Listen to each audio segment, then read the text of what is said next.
भाग्य का लिखा अद्भुत कहानी। हमें जीवन में सभी का ध्यान रखना चाहिए। हमें ऐसा कोई भी काम नहीं करना चाहिए जिससे हमारे साथ साथ दूसरों को भी दुख पहुंचे। यह कहानी भाग्य का लिखा भी इसी बात पर है, आपको पसंद आएगी। राजकुमारी एक दिन अपनी सहेलियों के साथ शिकार पर चली गई। राजा को इस बात का बिल्कुल भी पता नहीं था। जब राजा ने देखा कि राजकुमारी नहीं, तो राजा ने पूछा कि राजकुमारी कहाँ चली गई। सेनापति आया और कहने लगा कि राजकुमारी आज अपनी सहेलियों के साथ शिकार पर गई है, जबकि उन्हें ऐसा नहीं करना चाहिए था।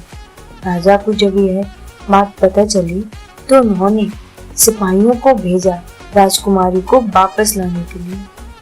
राजकुमारी अपने शिकार में इतनी मगन हो चुकी थी, उन्हें यह भी नजर नहीं आ रहा था कि वह पर एक साधु महाराज जी तपस्या कर रहे हैं। साधु महाराज जी को शिकार समझकर राजकुमारी ने तीर चला दिया और साधु महाराज जी को तीर लग गया। अब राजकुमारी साधु महाराज जी के पास गई और उन्होंने देखा कि साधु जी के तीर लग गया है। उन्होंने माफी मांगनी चाहिए। साधु महाराज जी ने कहा कि अब तुम्हें इस बात की सजा मिलेगी। मैं यहाँ पर तपस्या कर रहा था, तुमने मेरी तरफ ध्यान नहीं दिया और मुझे तीर लग गया। राजकुमारी ने बहुत बार विनती की, लेकिन साधु महाराज जी उन्हें क्षमा नहीं कर रहे थे। साधु महाराज जी ने अपने मंत्रों को राजकुमारी पर जल से जैसे ही फेंका तो राजकुमारी गिलहरी के रूप में आ गई और राजकुमारी गिलहरी बन गई थी। और साधु महाराज जी मरने को तैयार ही थी, तभी वहां पर सेनापति आ गए। सेनापति ने बहुत क्षमा याचना की और कहा कि राजकुमारी को माफ कर दे। सेनापति ने कहा कि राजा को बहुत दुख होगा। साधु महाराज जी ने कहा, ठीक है, मैं तुम्हारी विनती सुन लेता हूँ। तुम्हें एक काम करना होगा। उस पहाड़ी पर एक ऐसा फूल होता है जिसको जाकर तुम राजकुमारी को खिला दोगे तो वह वैसे ही जैसे रूप में आ जाएगी। और उसके साथ साथ महाराज जी यह कहकर दुनिया से चले गए। सेनापति भागते हुए राजा के पास गए, पूरी बात राजा को बताई। राजा को बड़ी चिंता होने लगी। राजा यही सोचने लगी कि भाग्य का लिखा कोई नहीं मिटा सकता, हमें उसके सामने झुकना पड़ता है। और राजा ने उस पहाड़ी पर अपने सैनिकों को भेजा जिससे उस फूल को प्राप्त कर सके, लेकिन कोई भी सैनिक वहां से वापस नहीं आया। राजा को कुछ भी समझ में नहीं आ रहा है।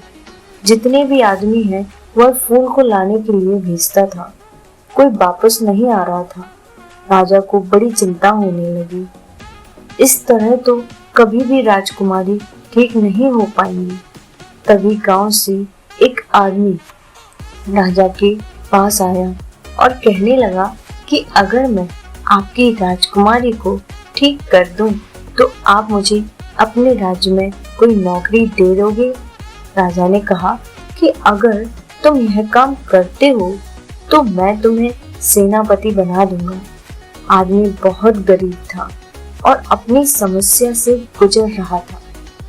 वह जंगल में गया, उसने बहुत सारी समस्याएं उठाई, बहुत सारी मुसीबतों को झेला।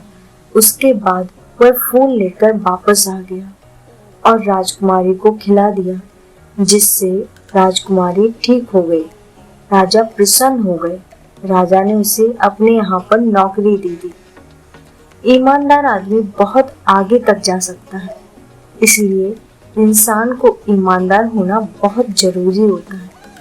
राजा को यह बात पता थी, इसलिए राजा ने राजकुमारी का विवाह उसके साथ कर दिया।